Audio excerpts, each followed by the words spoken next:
কয়েকদিন আগে আমাদের গ্রুপ সদস্য ডোনালিসা দি আমাদের ফোন করে জানায় তিনি যেই কয়েকটি কুকুরকে খাবার দেন তার মধ্যে একটি কুকুর বাইরে কোনো কুকুরের সঙ্গে মারামারি করে এসেছে এবং তার টেস্টিস ফেটে গিয়েছে। সেই দিন রাতেই আমরা অপারেশন করি, কারণ কন্ডিশন একদমই ভালো ছিল না।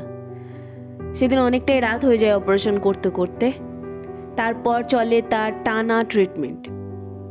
সবথেকে খুশির খবর, বর্তমানে সে এখন সম্পূর্ণ সুস্থ।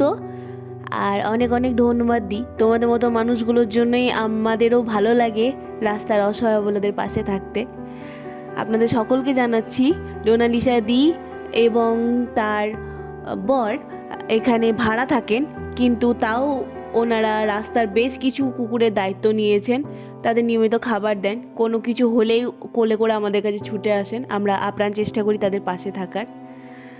সবথেকে ভালো ব্যাপার যে কুকুরটি এখন সম্পূর্ণ সুস্থ আছে। আশীর্বাদ করবেন এই রকম মানুষগুলো যেন সারা জীবন ভালো থাকে, আর রাস্তার অসহায় অবলাগুলিও যেন ভালো থাকে। আর আমাদের আশীর্বাদ করবেন আমরা যেন সব রকম বাধা বিপত্তি আর্থিক সংকট পেরিয়ে ওদের জন্য এইভাবে কাজ চালিয়ে যেতে পারি।